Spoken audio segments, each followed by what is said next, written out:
नमस्कार, युगवाणी मिडिया नेटवर्कको प्रस्तुति बिहानी खबर सङ्गालो युगान्तरमा तपाईलाई स्वागत छ। अनुसा स्वारको आज विक्रम सम्वत 2078 साल जेठ महिनाको 2 गते आइतबार मे 16, 2021 नेपाल सम्वत 1141। आज सूर्योदय 5:15 भएको छ। त्यसैगरी सूर्यास्त साँझ 6:47 हुनेछ। काठमाडौँमा रेडियो उपत्यका 87.6 मेगाहर्ज लगायत देशभरका विभिन्न रेडियो स्टेशन र रेडियो उपत्यका.com.np मार्फत एकैसाथ सुनिरहनु भएको छ। युगान्तरमा आज हामीसँग अक्सिजन व्यवस्थापनमा पोखराका अस्पताल अब्बल, कोरोना विपदमा उठेनन् सहयोगी हात, ग्यास कटाएर श्रमिकले पठाए सिलिन्डर, कहिले घट्ला संक्रमण र ट्रफी काठमाडौँमै सुरक्षित लगायत आजका अखबारमा प्रकाशित विभिन्न सामग्री छन्। ओ माय गॉड विनिता, तिम्रो घरमा त अल्ट्राटेक ब्रान्डको सामान मात्रै पो देख्छु। हो नि, हाम्रो घरमा त अल्ट्राटेक ब्रान्डका घरायसी सामानले भरिएको छ। बलियो र टिकाउका साथै भरपर्दो सेवाको लागि ढुक्क छु। त्यही त, kitchen chimney, cooking range, oven, fridge, induction चुलो, इन्फ्रारेड चुलो, स्ट्यान्ड फ्यान, वल फ्यान र आरो फिल्टर पनि रहेछ। यो आरो फिल्टरमा त तातो पानी र चिसो पानी पनि आउँछ। अनि तरकारी फलफुल पखाल्न डिटक्सिफायर पनि छ। म पनि आजै अल्ट्रा शोरूम जान्छु र सबै सामान लिएर आउँछु। कहाँ जाँदा उचित होला? अल्ट्राका घरायसी सामान देशैभर उपलब्ध छ। नजिकैको डिलर तथा डिस्ट्रिब्युटरमा जाने नि। For more details, visit www.ultragroup.com.np.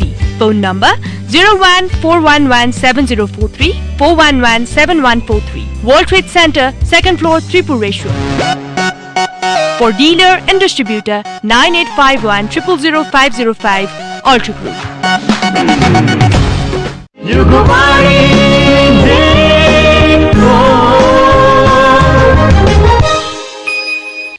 युगान्तर आजको कान्तिपुर दैनिकले प्रथम पृष्ठमा घाँस कटाएर श्रमिकले पठाए सिलिन्डर शीर्षकमा समाचार छापिएको छ। आफ्नो देशमा अक्सिजन नपाएर बिरामीको मृत्यु भएको खबरले खाडीमा काम गर्ने नेपाली श्रमिकलाई पिरो लिएको छ। सामाजिक सञ्जाल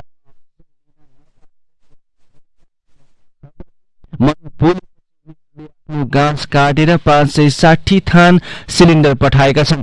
कुवेतको अलमुल्ला क्लिनिङ कम्पनीमा कार्यरत बाँकी दुर्गा ढकालले मनमा छटपटिरहेको छ। घर गाउँबाट अक्सिजन छैन भन्दै फेसबुकमा छिनछिन आइराख्ने सन्देशले मुटुमा घोच्छ। फेसबुकको सन्देशले नेपालको अवस्था साँच्चीकै कहाली लाग्दो देखाउँछ। उनले भनिन्, सास फेर्न नसकेको भिडियो देख्दा यो मन छिया हुन्छ। नेपालमा अक्सिजन पठाउन पाए हुन्थ्यो भन्ने लागिरहेका बेला गैर आवासीय नेपाली संघ कुवेतको सूचना आयो। अक्सिजनको सिलिन्डर पठाउन आर्थिक सहयोग गरौं। त्यो सूचना पाएकै दिन ढकालले 1 दिनको तलब दिइन्। हामी एभेन्यूज मलमा क्लिनिङको काम गर्ने झण्डै 135 जना दिदी बहिनी र 200 दाजुभाइ होलान्। सबै मिलेर एकै दिन 1,52,000 रुपैयाँ उठायौं। उनले भनिन्, यसले मनमा ठूलो सान्त्वना मिलेको छ। एनआरएनए कुवेतका अध्यक्ष सुजन केसीका अनुसार सिलिन्डर पठाउने अभियानमा कुवेतबाट मात्रै 10 लाख रुपैयाँ सङ्कलन भयो। यो अभियानमा घरमा काम गर्ने दिदी बहिनी तथा दाजुभाइको पनि योगदान छ। उनले भने, अहिले सबैको मनमा देशमा बढी भन्दा बढी अक्सिजनको सिलिन्डर पठाउन मात्र पाए हुन्थ्यो भन्ने छ। खाडी क्षेत्रमा कार्यरत श्रमिकको सहयोगबाट शनिबार काठमाडौँमा ओमानबाट 560 सिलिन्डर आइपुगेको छ। सिलिन्डरको मूल्य $63,700 पर्थ्यो। भारतले पनि खाडीका कम्पनीबाट धमाधम सिलिन्डर उठाइरहेका बेला ओमानमा मौज्यात सिलिन्डरहरूलाई जोगाइ राख्न चुनौती थियो। हामीले उपलब्ध सिलिन्डरबारे तुरन्तै एनआरएनए को अन्तर्राष्ट्रिय नेतृत्वलाई जानकारी गरायौं। खाडी क्षेत्रबाट आर्थिक संकलन गरी शोध भर्ना गर्ने गरी आईसीसीबाट तुरन्तै बिल भुक्तानी भयो। गैर आवासीय नेपाली सोशल क्लब मस्कटका अध्यक्ष विकल झाले कान्तिपुरलाई भने, सिलिन्डर सुरक्षित गर्न पाएपछि खाडी क्षेत्रमा आर्थिक संकलन सुरु भयो। कान्तिपुर दैनिकको प्रथम पृष्ठमा छापिएको छ। आजको नागरिक दैनिकमा अक्सिजन व्यवस्थापनमा पोखराका अस्पताल अब्बल शीर्षकमा समाचार प्रकाशित छ। राजधानी काठमाडौँ सहित बुटोल, भैरवा, दाङ, नेपालगञ्ज लगायतका शहरमा कोरोनाको दोस्रो लहरसँगै बिरामी थपिँदा अस्पतालमा अक्सिजनको चरम अभाव देखिएको छ।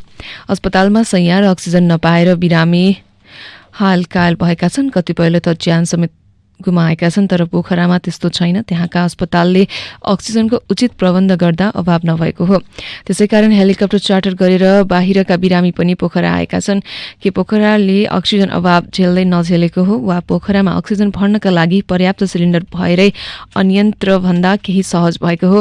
चिकित्सक भन्छन् त्यहाँ सिलिन्डरको खाँचो केही हदसम्म हो, तर अक्सिजन अभावमा अहिलेसम्म बिरामीले ज्यान गुमाउनु परेको छैन। बरु ढिला उपचार आउँदा ज्यान गएको छ। अक्सिजन नै नपाएर अहिलेसम्म पोखरामा संक्रमितको मृत्यु नभएको चिकित्सकले दाबी गरेका छन्। त्यसो भए त्यहाँका अस्पतालले कोरोनाका बिरामीको चाप पर्दा पनि कसरी अक्सिजन व्यवस्थापन गरेका छन् त? पश्चिमाञ्चल क्षेत्रीय अस्पताल पोखराका covid focal person doctor Ramchandra Baral भन्छन् त्यहाँ एकाध बाहेक बिरामीलाई सिलिन्डरबाट अक्सिजन दिइन्न। सबैजसो अस्पतालमा शैय्यासम्म पाइप विस्तार गरिएको छ, जसले गर्दा सहज भएको हो। डाक्टर बरालका अनुसार क्षेत्रीय अस्पतालमा एक पटकमा 14वटा सिलिन्डर प्रयोग हुन्छन्। ती सिलिन्डरबाट झन्डै 1 घण्टा जति बिरामीसम्म पाइपबाट नियमित अक्सिजन सप्लाई हुन्छ। बिरामीका लागि सिलिन्डर बोक्दै दौडिनु पर्दैन। एक ठाउँमा 8 र अर्को ठाउँमा 6वटा सिलिन्डर एकैपटक जोडिन्छ। 8वटा सिलिन्डर जोडिएका ठाउँमा अरू 16वटा अतिरिक्त जोहो पहिले गर्नुपर्छ। त्यस्तै 6वटा जोडिने ठाउँमा 24वटा तयारी अवस्थामा राख्नुपर्छ। एक पटकमा 6वटा खपत हुने भएकाले सकिनसाथ अर्को 6वटामा सार्नुपर्छ। क्षेत्रीय अस्पतालमा एक पटकमा 14वटा सिलिन्डर शैय्या पाइप जोडिन्छ, तर तयारी 48वटा सिलिन्डरको गर्नुपर्छ। ती सबै सिलिन्डर खपत हुँदा झन्डै 4 घण्टा लाग्छ। बरालले बताउनुभयो उहाँले वितरण प्रणाली चुस्त बनाउँदा सहज भएको हो। व्यक्ति पछि सिलिन्डर उपयोग गर्नु परे चाँडै सकिन्थ्यो, सायद गाह्रो नै हुन्थ्यो बताउनुभयो। 8वटा सिलिन्डरबाट वितरण गरिएको अक्सिजन 40 जना बिरामीसम्म पुग्छ। 6वटा सिलिन्डरबाट वितरण भएको अक्सिजन 35 जनासम्म पुग्छ। एक पटकमा 75 जना बिरामीलाई अक्सिजन पुग्ने हुँदा केही सहज भएको बरालले बताउनुभयो। त्यही सुनसरीबाट काठमाडौँ र भैरवा आपूर्ति शीर्षकमा अर्को समाचार प्रकाशित छ। कोभिड-19 संक्रमितको चाप बढेसँगै देशका विभिन्न अस्पतालहरूमा अक्सिजन अभाव हुन थालेपछि सुनसरीबाट सिलिन्डर भरेर पठाउन थालिएको छ। सुनसरीका अक्सिजन प्लान्टबाट सिलिन्डर भरी राजधानी काठमाडौँ सहित देशका विभिन्न जिल्लाका अस्पतालमा पठाउने क्रम जारी रहेको प्रमुख जिल्लाधिकारी उमेश कुमार ढकालले बताउनुभयो। उहाँका अनुसार गृह मन्त्रालयसँगको समन्वयमा नेपाली सेनाको स्काई ट्रकबाट बिहिबार र शुक्रबार अक्सिजन काठमाडौँ पठाइएको थियो। त्यस्तै स्थलमार्गबाट पनि पूर्वका विभिन्न जिल्लासँगै पश्चिमको दाङमा पनि अक्सिजनका सिलिन्डर पठाएको प्रमुख जिल्लाधिकारी ढकालले बताउनुभयो। अक्सिजन रिफिल गर्ने र पठाउने कार्यमा जनपद सशस्त्र प्रहरीसँगै नेपाली सेनाले पनि सहयोग गरिरहेको ढकालले बताउनु भएको छ। प्रदेश 1 मा 5वटा अक्सिजन उद्योग छन्। तीमध्ये 3वटा सुनसरीमा छन्। सुनसरीको दुबहीमा एउटा र इटाहरीमा 2वटा उद्योग छन्। अस्पतालहरूमा अक्सिजन अभाव भइरहँदा यी उद्योग भने 1 सातासम्म अघि पूर्ण क्षमतामा चल्न सकेको थिएन। अक्सिजन भर्ने सिलिन्डर अभावले यी उद्योगहरू पूर्ण क्षमतामा सञ्चालन नभएको 1 साता अघि अनुगमनमा गई इटाहरी उपमहानगरपालिका उपमेयर लक्ष्मी गौतमले बताउनुभयो। इटाहरी स्थित दुर्गा अक्सिजन उद्योगका सञ्चालक आशिष मित्तल अक्सिजनको माग नहुँदा उत्पादन क्षमताको 40 देखि 45% मात्र प्लान्ट चलेको बताउनुहुन्छ। प्रदेश 1 मा भएका अक्सिजन उद्योग कुनै पनि 100% नचलेको उहाँको भनाइ छ। आजको नागरिक दैनिकमा समाचार प्रकाशित छ। आजको कान्तिपुर दैनिकले प्रथम पृष्ठमा कहिले घट्ला संक्रमण शीर्षकमा समाचार छापेको छ। छिमेकी भारतमा कोरोना संक्रमण उच्च बिन्दुमा पुगेर केही मत्थर हुन थालेसँगै नेपालमा पनि त्यस्तै हुने विज्ञहरूको अनुमान गरेका छन्। संक्रमण करिब 1 सातासम्म यथावत रहने वा बढ्ने, त्यसपछि केही समय स्थिर रहेर ओह्रालो झर्न थाल्ने उनीहरूको अनुमान छ। विज्ञहरूका अनुसार गत वर्ष भारतमा संक्रमण घटेको केही सातामै नेपालमा पनि घट्न थालेको थियो। कोभिड-19 को सन्दर्भमा भारत र नेपालको टाइम लाइनमा 2 देखि 4 सातासम्मको फरक देखिएको छ। काठमाडौँ विश्वविद्यालय स्कुल अफ मेडिकल साइन्सकी महामारीविद डाक्टर अर्चना श्रेष्ठले भनिन् भारतका विभिन्न ठाउँमा संक्रमण तल जाने क्रम सुरु भइसकेकाले नेपालमा पनि 2 देखि 4 सातामा घट्न घट्ने देखिन्छ। उनले भारतमा यसै साता कोभिडको संक्रमण बिस्तारै कम हुनेतर्फ लागेको बताइन्। भारतमा संक्रमण विस्तार भएको केही सातामै हामी कहाँ पनि त्यस्तै भयो। 2 साता अघि भारतमा अक्सिजनको हाहाकार, अस्पतालमा मृत्यु लगायतका खबर आएका थिए। त्यस्तै दृश्य यहाँ पनि देखिएको छ उनले भनिन्। एपिडेमियोलोजी तथा रोग नियन्त्रण महाशाखाका पूर्व निर्देशक डाक्टर जीडी ठाकुरले पनि न्यूनतम 1 सातासम्म कोभिडको केस बढ्दै जाने, त्यसपछि स्थिर भएर पुनः कम हुन थाल्ने आंकलन गरी भारतमा कोभिडको दोस्रो लहर मन्द हुन थालेको संकेत देखिएको ईडीसीडीका निर्देशक डाक्टर कृष्ण प्रसाद पौडेलले बताए। हामीले पनि जेठ पहिलो सातादेखि संक्रमण घट्न थाल्ने अपेक्षा राखेका छौं। जेठ पहिलो साताको अवस्थाले मुलुक कता जाने हो निर्धारण गर्छ। नेपालमा कोभिड-19 संक्रमण पछिल्ला 3 सातामा अत्यधिक फैलिएको छ। संक्रमितको तथ्याङ्क उकालो लाग्न थालेको भने चैत्र अन्तिमबाट हो। गत चैत 29 मा 3125 नमुनाको पीसीआर गर्दा 9.69% अर्थात् 303 जनामा संक्रमण देखिएको थियो। चैत 29 देखि 1 साता अर्थात् वैशाख 4 गतिसम्ममा 3966 नयाँ संक्रमित थपिएका थिए। आजको कान्तिपुर दैनिकले प्रथम पृष्ठमा छापेको छ। आजको नागरिक दैनिकमा कोरोना विपदमा उठेनन् सहयोगी हात शीर्षकमा समाचार प्रकाशित छ। विगतमा बाढी पहिरो जस्तै प्राकृतिक विपत्ति होस् या भूकम्प, नाकाबन्दी होस् या अन्य कुनै दैवी प्रकोप, हरेक विपत्तिमा उद्योगी व्यवसाय स्वयं सघाउन अग्रसर हुन्थे। राहतका सामानदेखि नगद सहयोग गर्नको लर्को लाग्थ्यो। अहिले मुलुक कोभिड-19 को दोस्रो लहरले आक्रान्त छ। अस्पतालमा अक्सिजन र शय्या नपाएर संक्रमितले ज्यान गुमाइरहेका छन्।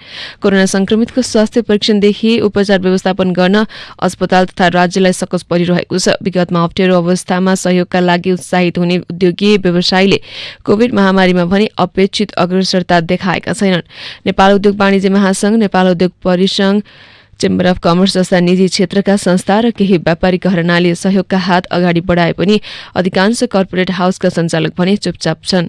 संस्था मार्फत बाहेक विपदमा देखिने गरी 1 दर्जन व्यवसायले पनि सहयोग गरेको देखिएको छैन।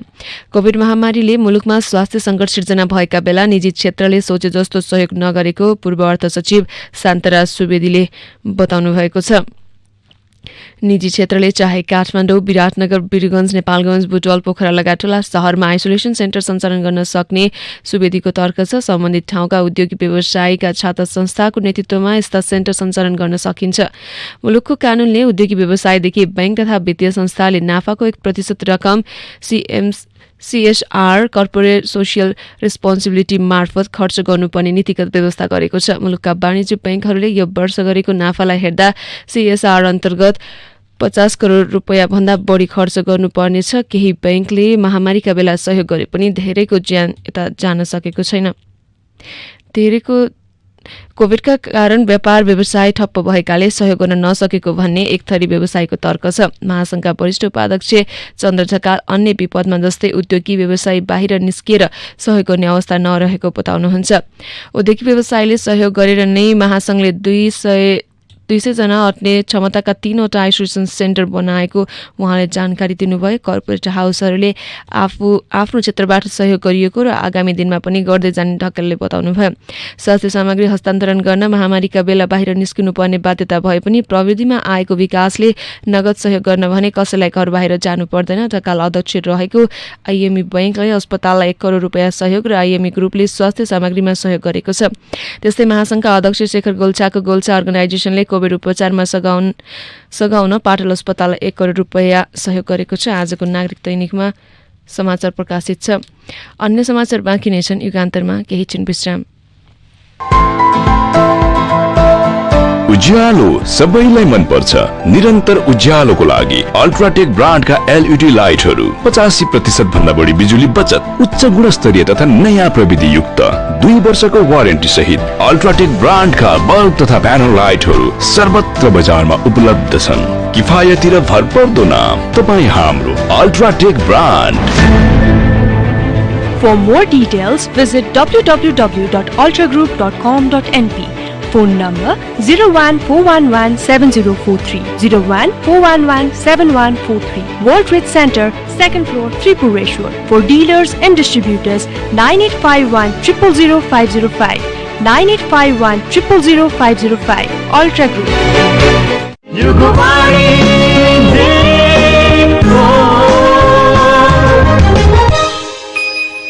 युगान्तरमा पुनः स्वागत छ। बाँकी सामग्री आजको नयाँ पत्रिकाले प्रथम पृष्ठमा ओली नेपाल मिलनले राष्ट्रिय सभा उपनिर्वाचनमा विपक्षी गठबन्धनलाई धक्का शीर्षकमा समाचार छापिएको छ। देवकोटालाई उम्मेद्वार बनाउने नेपालको प्रस्तावमा थियो। देउवा र प्रचण्डको समर्थन यसै समाचारमा राखिएको छ। खनाल नेपाल समूहका नेता जीवनराम श्रेष्ठको भनाई, खिमलालजीको उम्मेदवारी एमालेसँग सम्बन्धित विषय होइन, उहाँ विपक्षी दलहरूको साझा उम्मेद्वार हुनुहुन्छ। प्रस्तावक र समर्थक नै कांग्रेस र माओवादी भएर उम्मेद्वार दर्ता गराउनु भएको छ। हाम्रो सद्भाव रहनु एउटा कुरा हो, हामी एमाले भएर उहाँलाई समर्थन गरेका थिएनौँ, गर्न सक्दैनौँ। त्यस्तै गरी कांग्रेस नेता एनपी साउदको भनाई छापिएको छ। केपी ओली विरुद्ध गठबन्धन बनाउने सल्लाह र प्रदेशको अङ्कगणित समेत हेरेर डाक्टर खिमलाल देवकोटालाई गठबन्धनको उम्मेद्वार बनाउने सहमति भएको थियो। उहाँले उम्मेदवारी कायम राख्नुभयो भने हामी उहाँलाई नै मतदान गर्छौँ, उहाँ मैदानबाट बाहिरिनुभयो भने बेग्लै कुरा हो। एमालेको माधव कुमार नेपाल र झलनाथ खनाल समूहले असहयोग गरेपछि संघीय सरकार बनाउन नसकेको विपक्षी गठबन्धन राष्ट्रिय सभा उपनिर्वाचनमा पनि दबावमा देखिएको छ। सत्तारूढ एमालेको आन्तरिक राजनीतिमा फेरबदल आएपछि राष्ट्रिय सभा उपनिर्वाचनमा गठबन्धन उम्मेद्वार जोखिममा परेका छन्, समाचारमा उल्लेख गरिएको छ। त्यसै गरी राष्ट्रिय सभाका स्वतन्त्र उम्मेद्वार डाक्टर खिमलाल देवकोटाको भनाई छापिएको छ। म दायाँ बायाँ तलमाथि हुँदैन, 70 साल जस्तै उभिन्छु, राजनीतिमा निष्ठा र इमान्दारिता सबभन्दा महत्त्वपूर्ण हो र त्यो हरेक व्यक्तिमा लागू हुन्छ। म कांग्रेस र माओवादी केन्द्रको उम्मेद्वार हो, नयाँ पत्रिकाको प्रथम पृष्ठमा छापिएको छ। आजको नागरिक दैनिकमा निर्देशिका मिचेर राजदूत सिफारिस शीर्षकमा समाचार प्रकाशित छ। सरकारले आफैले जारी गरेको निर्देशिकाको खिल्ली उडाउँदै विभिन्न देशमा राजदूत नियुक्तिका लागि सिफारिस गरेको छ। सरकारले 11 देशमा राजदूत सिफारिस गरेको छ, जसमा परराष्ट्र सेवाबाट 2 जना छन्। अन्य 9 देशका लागि राजनैतिक आस्था र नेताहरूको निकटता आधारमा सिफारिस गरिएको छ। केपी शर्मा ओली नेतृत्वको सरकारले जारी गरेको राजदूत नियुक्ति सम्बन्धी निर्देशिका 2075 मा परराष्ट्र सेवाबाट कम्तीमा 50% नियुक्ति हुनुपर्ने प्रावधान छ। हालकै परराष्ट्र मन्त्री प्रदीप कुमार ग्यावालीकी अग्रसरतामा जारी उक्त निर्देशिका व्यवहारमा भने लागू हुन सकेको छैन।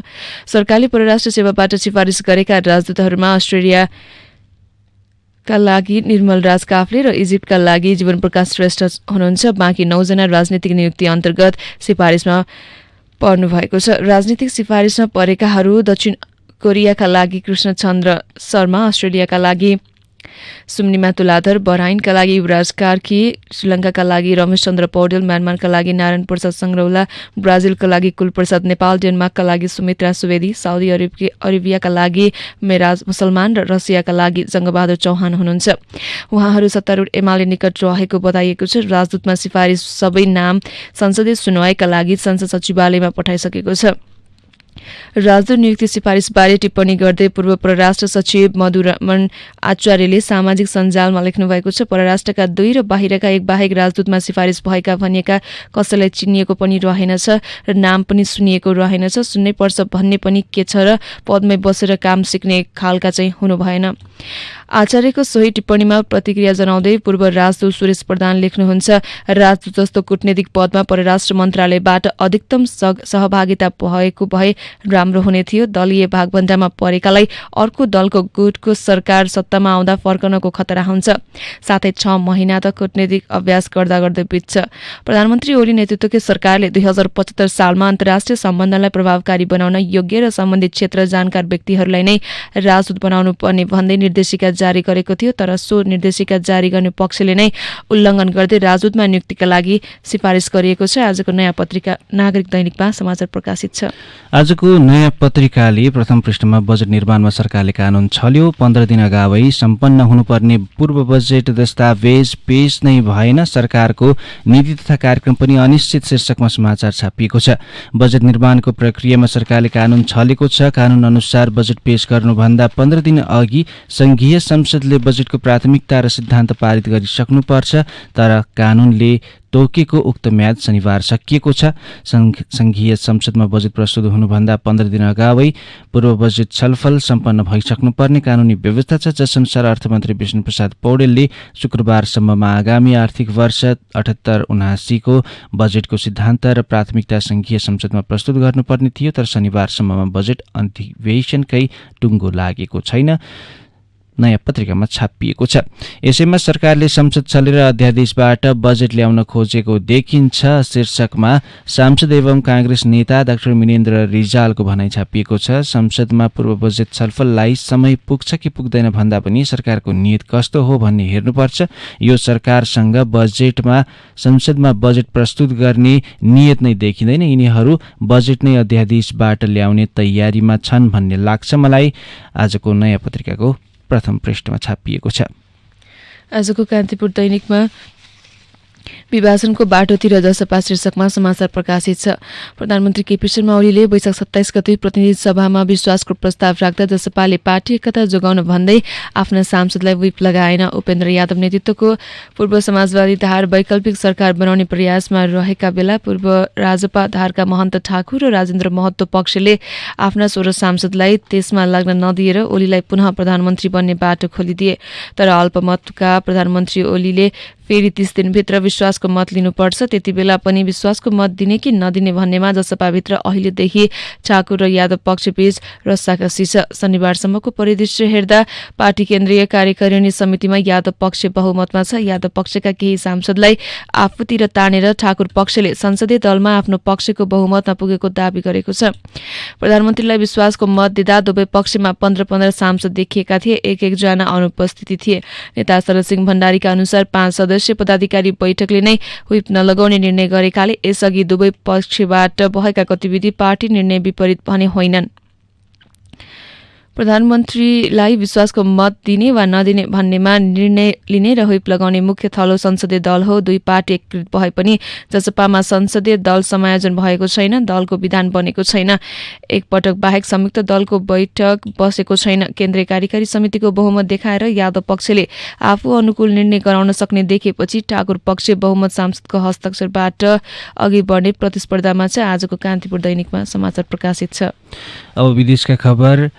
नेपालको स्वास्थ्य संरचनाले धान्न नसकेपछि विश्व स्वास्थ्य संगठन WHO ले नेपाललाई आपतकालीन सहयोगको आवश्यकता परेको बताएको छ। भारतसँगै नेपाल, श्रीलङ्का, भियतनाम, कम्बोडिया र थाइल्याण्ड पनि चरम संकटमा परेको WHO को निष्कर्ष छ। नियमित प्रेस सम्मेलनमा WHO का महानिर्देशक तेद्रोसले भारतसँग नेपाल लगायत देशका संक्रमण र अस्पताल भर्ना वात्तै बढेको बताएका छन्। यो समस्या सम्बन्धित देशको भन्दा ठूलो भएकाले WHO को तर्फबाट सबै खाले सहयोग हुने उहाँले बताउनु भएको छ। अब खेल। मिडफिल्डर मेसोके ओलोमोको निर्णायक गोलप्रति काठमाडौँ रेजर्सले धनगढी एफसीलाई स्तब्ध पार्दै नेपाल सुपर लिगको उपाधि जितेको छ। शनिबार त्रिपुरेश्वर स्थित दशरथ रङ्गशालामा भएको फाइनलमा काठमाडौँले धनगढीमाथि 1-0 को जित हात पारेको हो। 21औं मिनेटमा मेसोकेले गरेको गोल काठमाडौँलाई पहिलो संस्करणको नेपाल सुपर लिगको उपाधि जित्न पर्याप्त बनायो। धनगढीका मिडफिल्डर विशाल राईले बल नियन्त्रणमा लिन नसक्दा काठमाडौँका रक्षक विश्वास श्रेष्ठले मेसोकेलाई पास दिएका थिए। मेसोकेले धनगढीका 2 रक्षकलाई कटाउँदै बललाई जाली जुमाए। जारी प्रतियोगिताको उनको यो 8औं गोल हो। उनी प्रतियोगिताकै उत्कृष्ट मिडफिल्डर समेत घोषित भए। अब आजका अखबारमा प्रकाशित सम्पादकीय विचार। आजको नयाँ पत्रिकाले सहयोगी हातहरू शीर्षकमा सम्पादकीय छापेको छ। अदृश्य भाइरस विरुद्धको लडाईँ मिलेरै जित्नुपर्छ, त्यसैले जुटेर सहयोगी हातहरू फैलाउँ र कोरोनालाई परास्त गरौँ, सम्पादकीयमा उल्लेख गरिएको छ। त्यसैगरी कृषि एम्बुलेन्सको सपना शीर्षकमा रेवती सापकोटाको अग्रलेख छापिएको छ। कृषि एम्बुलेन्स गाउँ र शहर जोड्ने साधन र गाउँका उत्पादनको स्वाद शहरलाई चखाउने भरपर्दो माध्यम बन्न सक्छ, लेखमा भनिएको छ। त्यस्तै आजको नागरिक दैनिकमा विकास केन्द्रको विविधता शीर्षकमा सम्पादकीय प्रकाशित छ। पोखरा, विराटनगर, वीरगञ्ज, भैरवा, नेपालगञ्ज, धनगढी जस्ता शहरमा बस्नेलाई काठमाडौँ आउनुपर्ने बाध्यता हटाउन सक्नुपर्छ, तब मात्र समानुपातिक विकास भएको मानिनेछ र एउटै क्षेत्रको आर्थिक परनिर्भरता पनि हट्नेछ, सम्पादकीयमा उल्लेख छ। त्यस्तै ओली अडान नेपालको नियति शीर्षकमा गुणराज लुइटेलको लेख प्रकाशित छ। त्यस्तै कोरोना बिपी र गाउँ शीर्षकमा डीबी सुनारको लेख आजको नागरिक दैनिकमा प्रकाशित छ। त्यसैगरी आजको कान्तिपुर दैनिकले राजदूत पदको मर्यादा शीर्षकमा सम्पादकीय छापेको छ। राजदूत नियुक्तिमा आफैले बनाएको निर्देशिकालाई सरासर कुल्चिरहेको त छ नै, कूटनीतिक सर्वोच्चताको यो पदलाई वाञ्छनीय अनुभव र योग्यताको धज्जी उडाउँदै राजनीति केन्द्रित पनि बनाइएको छ। परराष्ट्र सेवाबाट 2 जना मात्र र बाँकीमा अधिकांश सत्तारूढ नेकपा एमालेको कार्यकर्ता पंक्तिका पात्रलाई चयन गरिएको छ, सम्पादकीयमा उल्लेख गरिएको छ। त्यसैगरी दोहोरिरहने राजनीतिक प्रकोप शीर्षकमा आहुतिको लेख छापिएको छ। सानो होस् वा ठूलो खराब चीजलाई विस्थापित गर्न सङ्घर्ष गर्नुपर्छ भन्नुको अर्थ व्यक्ति फेरेर समस्या समाधान हुन्छ भन्ने वैचारिक स्थापित गर्नु कदापि होइन। विषयलाई जतातिरबाट तन्काए पनि समस्या दलाल पुँजीवादी संसदीय व्यवस्थामै छ, लेखमा भनिएको छ। अब आजको सुविचार, सन्तोष सबैभन्दा ठूलो धन हो, गौतम बुद्ध। यिनै सामग्रीसँगै हामी युगवाणी मिडिया नेटवर्कको प्रस्तुति बिहानी खबर सङ्गालो युगान्तरको अन्त्यमा आइपुगेका छौँ। युगान्तरमा आज हामीले घाँस कटाएर श्रमिकले पठाए सिलिन्डर, अक्सिजन व्यवस्थापनमा पोखराका अस्पताल अब्बल, कहिले खट्ला संक्रमण, कोरोना विपदमा उठेनन् सहयोगी हात र ट्रफी काठमाडौँमै सुरक्षित लगायत आजका अखबारमा प्रकाशित विभिन्न सामग्री सुनायौं। दैनिक अखबारमा प्रकाशित खबरहरू समेटिएको कार्यक्रम युगान्तर आजलाई यति नै। भोलि बिहान 5:30 बजे तपाईँ हाम्रो भेट हुने नै छ। त्यतिन्जेलसम्मका लागि अनुसार स्वार र प्रज्वल साक्य बिदा हुन्छौँ। हामीलाई सुन्दै रहनुहोला। तपाईँको दिन शुभ रहोस्। नमस्कार।